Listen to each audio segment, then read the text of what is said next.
त्याला उजेडामध्ये सूर्यप्रकाशातच दिसतं, तर मी खिडकीपाशी बसून किंवा दारापाशी बसून त्याचा अभ्यास घेत होते.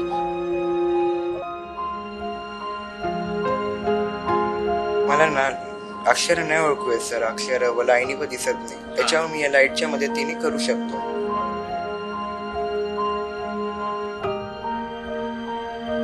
तुला मित्र नाहीयेत नाही सर, नाही. असं का? पण सर मला मित्र नाही आवडत सर. का? कारण काय नेमकं? म्हणजे मित्र स्वतःहून तुझ्याशी बोलत नाहीत? हो, स्वतःहून नाही बोलत सर.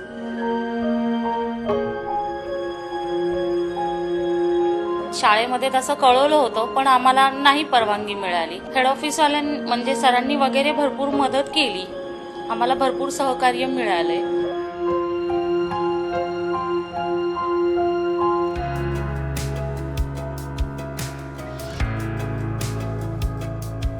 माझ्यासाठी तो पास झाला हेच खूप आहे. खुश आहे मी.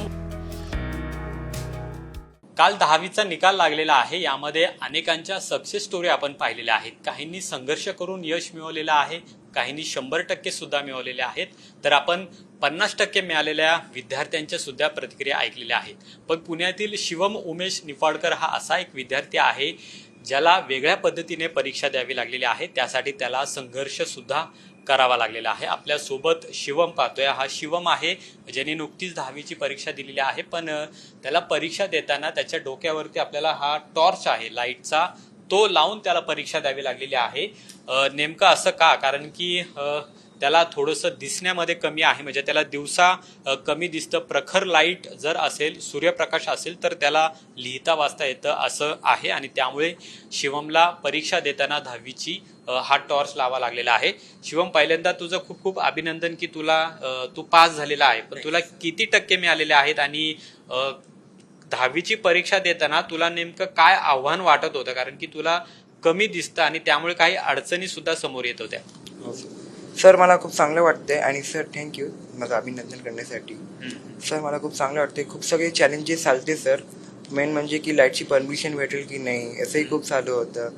रायटर तर भेटतच नव्हते सर. याच्यामुळं थोडंसं मी डिप्रेशनमध्ये गेलतो सर.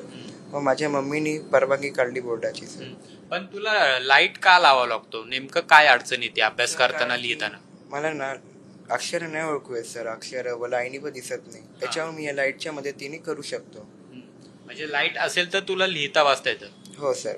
मग असं तू अभ्यास कसा केला मग 10वीच्या परीक्षेचा? सर माझा सकाळी एक टाइम टेबल असायचा सर. तो टाइम टेबल असा होता की शाळेमधून आल्यावर 1 तास मी आराम करायचो. त्याच्यानंतर 3 ते 5 मी अभ्यास करत होतो. त्याच्यानंतर 5 ते 7 मी थोडासा आराम करायचो. त्याच्यानंतर 7 ते 9 वाजेपर्यंत अभ्यास करत होतो मी. आणि मग जेवण विवण झाल्यावर मी 1 तास अजून अभ्यास करत होतो सर. म्हणजे असा लाईट लावून तुला अभ्यास करावा लागत होता? सर रात्रीचे मी लाईट लावूनच अभ्यास करत होतो सर. आणि किती टक्के मिळाले तुला?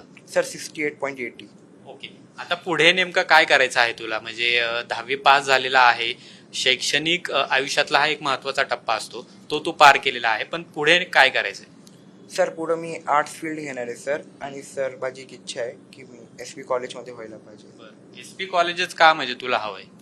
सर तिकडचं शिक्षण खूप चांगलं आहे सर. हो सर.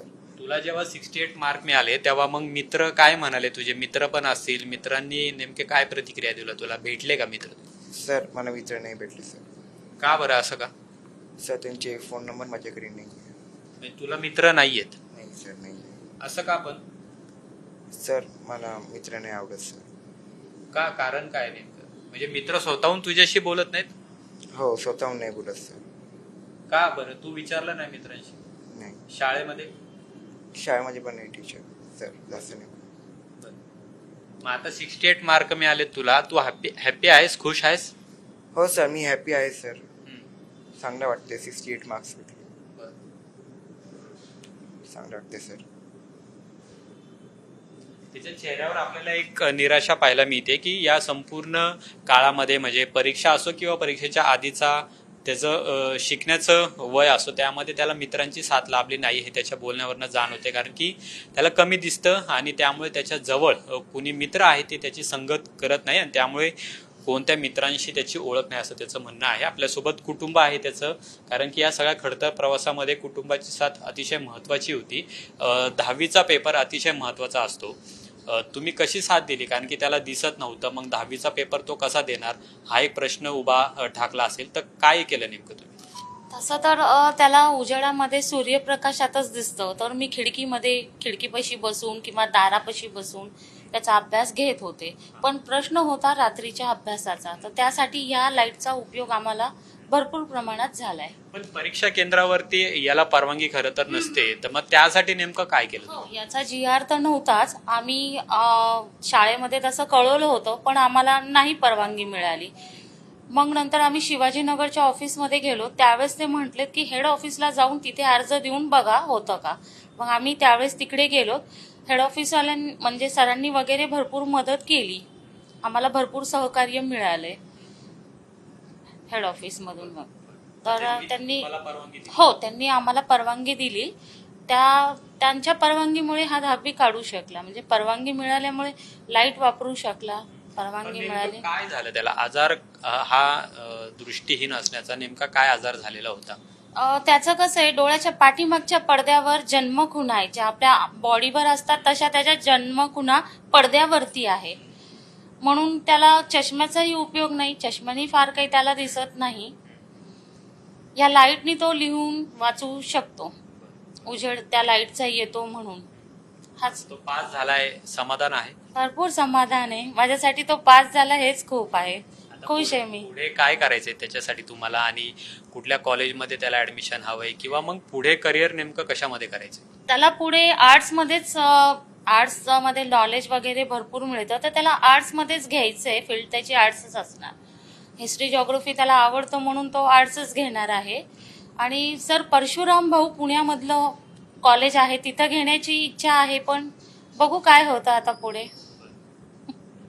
काय सेलिब्रेशन झालं मग त्याच्या हो, झालं ना. मी माझ्या हाताने बासुंदी वगैरे बनवली घरची. देवांना नैवेद्य दाखवला. दगडूशेठला गेलो काल, पाया वगैरे पडल्या. स्वामींच्या मठात सुद्धा गेलो होतो, तिथेही पाया पडून आलो. पेढे वगैरे घेऊन आलो, देवांना दाखवले. दगडूशेठला दाखवले. आता तर काही तोरण वगैरे वाहू शकत नाही. पेढे दाखवले, काल नेऊन आणलं त्याला. आनंद आहे, भरपूर आनंद आहे. तर कुटुंबाच्या चेहऱ्यावर आनंद दिसतोय. दुसरीकडे शिवमच्या चेहऱ्यावर पण थोडासा आनंद आहे, कारण की त्याला जे अपेक्षित मार्क्स होते ते त्याला मिळाले नाही अशी त्याची खंत आहे. पण 68% त्यांनी मिळवलेले आहेत. हे सगळं करत असताना म्हणजे ही लाईट लावून त्यांनी हे जे मार्क्स मिळवलेले आहेत ते सुद्धा 100%पेक्षा कमी नाहीत असं म्हणावं लागणार आहे. आणि त्यामुळे जरी मित्रांची साथ त्याला लाभत नसली तरी कुटुंबाचा भक्कम आधार त्याच्या पाठीशी होता. आणि त्यानंतर त्यांनी हे यश मिळवलेलं आहे. पुढचं त्याचं स्वप्न आहे ते आता त्याला पूर्ण करायचं आहे. त्यासाठी त्याला पुण्यातल्या प्रसिद्ध अशा SP महाविद्यालयामध्ये ॲडमिशन हवं आहे आणि तीच इच्छा त्याची आहे. पण हा सगळा संघर्ष करत असताना अनेक विद्यार्थ्यांनी हे करता पाहावं. त्याचा जो आदर्श आहे तो घ्यायला हवा, कारण की दिसत नसताना सुद्धा त्यांनी परीक्षा दिलेली आहे आणि त्याच्यामध्ये सुद्धा त्यांनी घवघवीत यश असं मिळवलेलं आहे. कॅमेरामन योगेश केळापुरेसह अमोल धर्माधिकारी, लोकशाही मराठी, पुणे. लोकशाही मराठी ऐका, पहा, जागरूक रहा.